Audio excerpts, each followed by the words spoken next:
Yo les postos, on est de retour sur les vidéos de Nono et Sacha. Nono est encore là ce soir pour évoquer l'actualité du football. Salut Nono. Salut Sacha, comment vas-tu?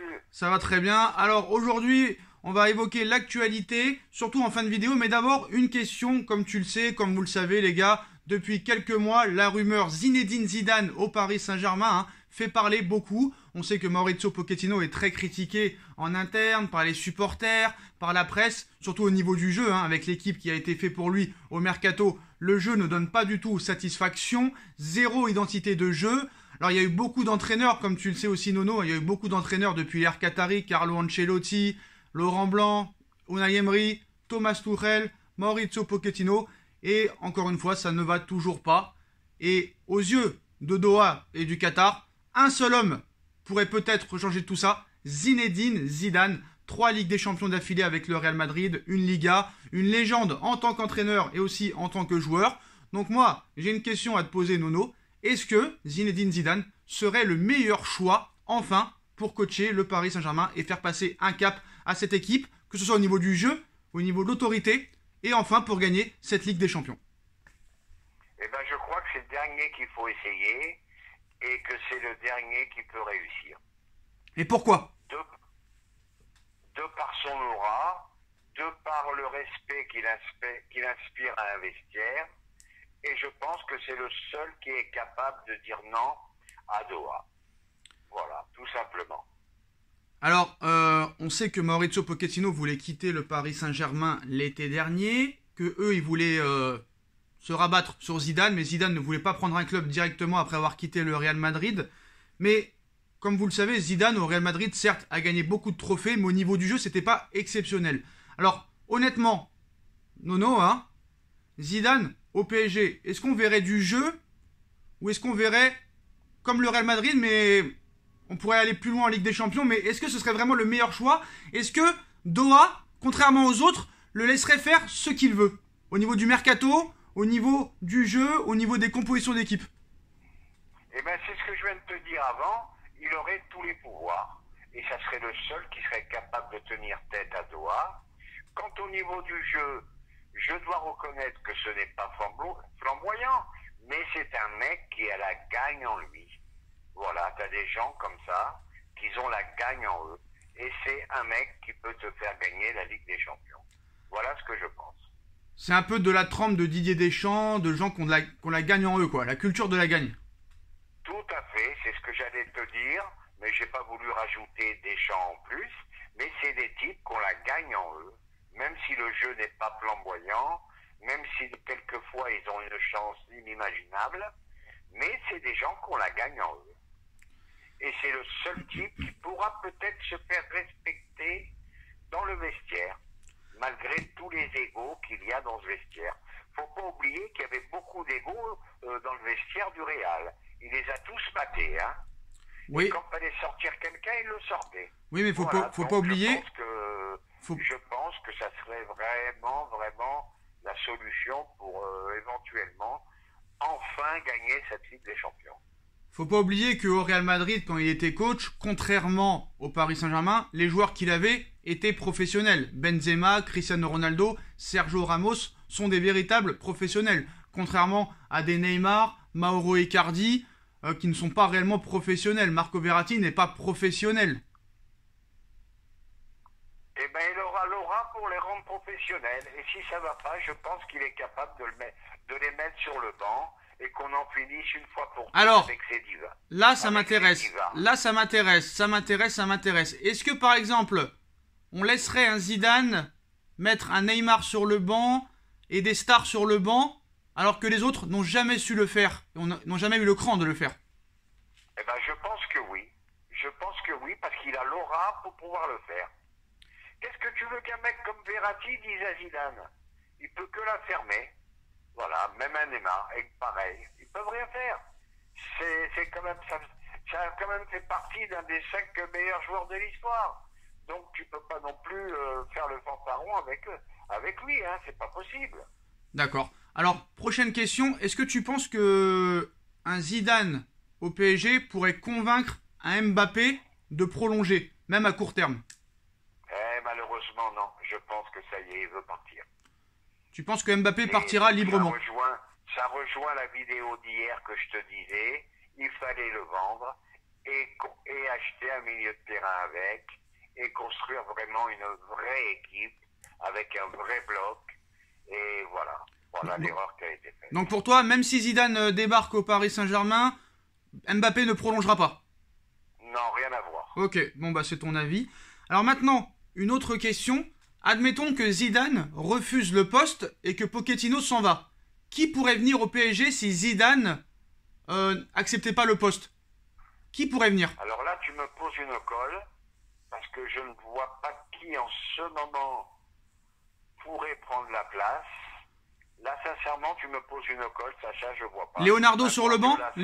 Leonardo sur le banc? Pardon? Leonardo sur le banc pour les 6 derniers mois, peut-être, si jamais ça se passe mal? Jamais de la vie. Ça a été une calamité au Milan AC.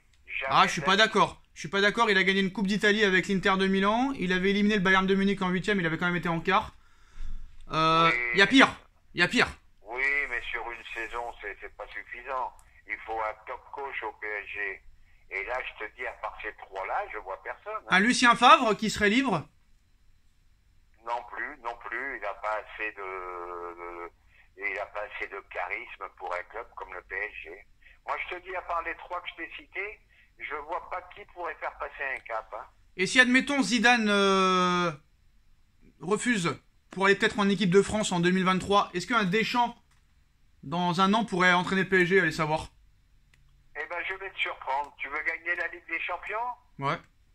Eh ben, tu prends Dédé Lachatte. D'accord. Voilà. Ah, mais tu vas t'ennuyer, hein. Tu vas pas t'éclater au niveau jeu, hein. Oui, mais au moins, avec Deschamps, on sait que ça joue en contre. Avec Pochettino, ça joue en rien. Ni en contre, ni avec la possession, ni en contre-attaque, ni en attaque directe. Pochettino, on sait pas. Deschamps, on sait très bien que c'est la contre-attaque, au moins. Voilà. Voilà, je suis d'accord avec toi. Donc pour toi... J'attendais que tu me poses la question. Deschamps fait partie de ceux qui peuvent vraiment faire passer un cap à Paris. D'accord, donc pour toi, Zidane, Deschamps sont les seuls capables de pouvoir gagner avec des champions avec PSG. Voilà. Parce qu'ils se font respecter, ils n'ont pas peur D'accord. Un joueur qui remet forme, il est sur la touche. Avec les autres, il joue. Voilà la différence, elle est fondamentale. Très bien les gars, très bien, dites-moi en commentaire ce que vous en pensez. Alors, on va évoquer l'actualité. Un petit mot. Oui. Tu remercieras tes abonnés, j'ai quand même eu des commentaires, bon, ça n'a pas été exceptionnel, mais j'ai eu des commentaires qui étaient quand même assez sympathiques. Tu les en remercieras pour moi. Bah tu peux les remercier, t'es en direct là, donc voilà. Ah bah d'accord. Voilà, donc Nono vous remercie des bons commentaires et merci pour les 1000 abonnés aussi déjà. Maintenant, on va passer à 2 infos avant de clôturer cette vidéo. Déjà la première, Javier Tebas, le président de la Ligue de football professionnel, qui nous dit que Ansu Fati est meilleur que Kylian Mbappé. Donc Javier Tebas, hein, vous le savez, hein, le plus grand rageux de l'histoire du football, anti-Paris Saint-Germain, qui nous dit « Nous aimons toujours donner beaucoup de valeur à ce que nous avons en dehors de l'Espagne. Nous avons Ansu Fati, c'est dommage pour sa blessure, mais il a montré à nouveau qu'il était aussi fort ou même meilleur que Mbappé. » Qu'est-ce que t'en penses? J'en pense qu'il a pété un câble, il est toujours aussi naze. Comment tu peux comparer Fati à Mbappé? Mais vraiment, ce Tebas, c'est vraiment... je sais pas ce qu'il fait dans le football. C'est un frustré, c'est un frustré. Je sais pas si c'est un frustré ou c'est ce que tu veux, mais pour entendre des conneries pareilles, c'est lamentable, c'est lamentable. Et on va finir par la grosse info de la journée, les postos. Donnarumma qui envoie une petite pique à Keylor Navas. Hein, donc il a donné des révélations sur sa concurrence avec Keylor Navas. Donc il nous dit des choses assez intéressantes. Il a été interrogé par TNT Sport il y a quelques heures hier après la rencontre de l'Italie. Il a eu le droit à une question sur cette concurrence avec Keylor Navas. Et on peut dire que rester sur le banc, ce n'est pas trop son truc. Il nous dit « Cela n'entrave pas mes performances, mais cela me dérange parfois d'être sur le banc. Parce que c'est pas facile. Comme vous l'avez dit, j'ai toujours été un titulaire et c'est parfois décevant d'être sur le banc. Mais je suis calme et je suis sûr que la situation va se résoudre d'elle-même. » En gros, il nous dit quoi qu'il en soit, il va bientôt être titulaire. Et il poursuit en disant « On a 2 numéros 1 dans les buts. Il n'y a pas de hiérarchie, il est possible que l'un joue plus que l'autre. Après, il y en a qu'un seul qui joue à la fois. » Donc moi la phrase de la fin de la phrase, elle me dit des trucs assez chelous, hein, comme quoi j'ai toujours été un titulaire, c'est vrai, mais parfois c'est décevant d'être sur le banc, on peut le comprendre. Mais je suis calme et je suis sûr que la situation va se résoudre d'elle-même.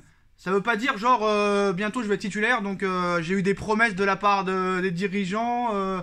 On sait que Raiola, c'est son agent, il a forcé pour l'amener au Paris Saint-Germain, ils ont touché une grosse commission, peut-être qu'ils lui ont promis la titularisation. Qu'est-ce que t'en penses honnêtement de cette concurrence? Eh ben, je vais te surprendre, Sacha, fallait pas qu'ils viennent. Et là, je vais pousser mon petit coup de gueule. Grosse erreur de Leonardo. Alors je suis pas d'accord avec toi du tout, c'est honteux ce que tu dis, c'est honteux. Eh ben, c'est pas grave, on met pas un Donnarumma dans les pattes de Alors Navas, monsieur Nono, comment tu peux ne pas prendre Donnarumma qui vient de gagner l'Euro à 0 €, 22 ans, c'est l'avenir. Tu n'as pas le droit de dire que t'as pas le droit de mettre de pas prendre Donnarumma, c'est honteux de dire ça. Eh ben, je te dis pas qu'il est mauvais. Mais c'est alors fallait vendre Navas. Mais non, mais Nono, Parce que tu sais 22 que ça va ans. créer des polémiques dans le vestiaire. Mais 22 ans, 0 €, c'est l'avenir, t'es obligé de le prendre à 0 €. Alors fallait vendre Navas. Mais quand Navas il s'en va, tu fais comment? Eh ben là c'est le problème. Mais Nono, t'as pas le droit de dire ça, t'as pas le droit. Et comment j'ai pas l'air Navas, c'est un mauvais alors? Mais j'ai pas dit que Navas c'était un mauvais. Mais Navas, il va sur ses 35 ans. Navas, il fait deux saisons exceptionnelles. Tu sais très bien que même si un gardien peut aller jusqu'à 40 ans, Navas, il est plus proche de la fin que du début. Tu as Donnarumma. D'accord avec toi, mais Attends. tu sais très bien que ça va créer un Mais tu sais, problème mais quel problème de plus que Neymar, Di Maria, Icardi, Messi sur la pelouse? Oui, oui, je Mais suis d'accord. Nono, t'as toujours eu un problème de gardien. T'as Navas qui fait des saisons exceptionnelles et tu as la possibilité pour 0 €, j'ai bien dit 0 €, d'avoir Donnarumma, 22 ans, qui a gagné un championnat d'Europe et qui a déjà plus de 250 matchs de Serie A. Ah là, je reconnais que c'est une affaire exceptionnelle. Ben voilà. Mais je voulais dire, tu m'as peut-être mal compris que je disais qu'en faisant ça, ça créait un problème dans le groupe, c'est tout. Oui, ben Ramos, Kipembe, Marquinhos, ça pose des problèmes. Messi, Neymar, Mbappé, Di Maria, Icardi, ça pose des problèmes.